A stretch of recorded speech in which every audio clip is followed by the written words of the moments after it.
আমার প্রথম প্রশ্নটা হচ্ছে, পুরুষরা যখন জুমার নামাজ আদায় করে, যদি ভুল না বলি, মানে আমি যতদূর জানি আলহামদুলিল্লাহ এখানে ফরজ 4 রাকাত হয়ে যাচ্ছে 2 রাকাত জুমার নামাজের সময়। আমার প্রথম প্রশ্ন, ব্যাপারটা এরকম কেন? দ্বিতীয় প্রশ্ন, ধরেন একটা বাসায় আমরা 2 জন মহিলা, এখন জামাতে নামাজ আদায় করতে গেলে কমপক্ষে কতজন মানুষ লাগবে? আমরা 2 জন কি জামাতে নামাজ পড়তে পারবো? আর জুমার দিনে হয়তো বিল্ডিং এ 6-7 জন মহিলা আছে যারা একসাথে নামাজ পড়ে, এখন আমাদের জন্য কি ফরজ 4 রাকাত, তাহলে 2 রাকাত হয়ে যাবে? এ ব্যাপারে আপনি কিছু বলবেন। বোন দুটো প্রশ্ন করলেন। প্রথম প্রশ্ন, জোহরে 4 রাকাত ফরজ নামাজ জুমা এসে 2 রাকাত হয়ে যায় কেন? জুমা হচ্ছে শুক্রবারের জোহরের নামাজ, এখানে বেশ কিছু শর্ত আছে জুমার নামাজের শর্ত। এখন 2 রাকাত হলো কেন? 2 রাকাত হয়েছে তার কারণ জুমার নামাজের সময় খুতবা দেওয়াটাও প্রয়োজনীয়।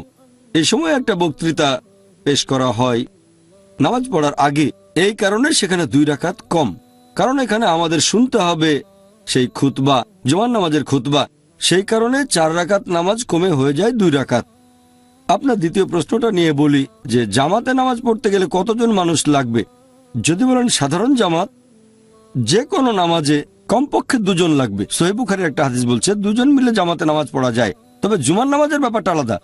জুমার নামাজের ক্ষেত্রে আরো কিছু শর্ত আছে। জুমার নামাজ আদায়ের সময় খুতবা দিতে হবে, তারপর থাকবেন একজন ইমাম।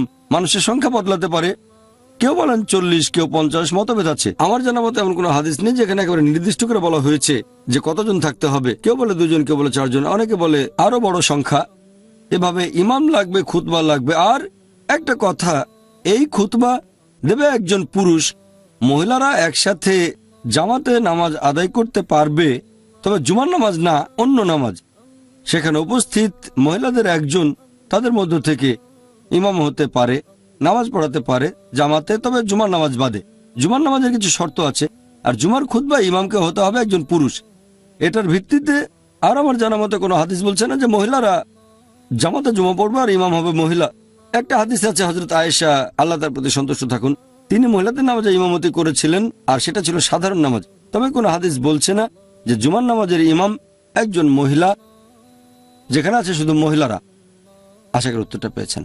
তাহলে 2 জন মহিলা জামাতে নামাজ পড়তে পারে জুমার নামাজ বাদে, তার মানে কমপক্ষে 2 জন মহিলা অন্যান্য নামাজ জামাতে আদায় করতে পারবে।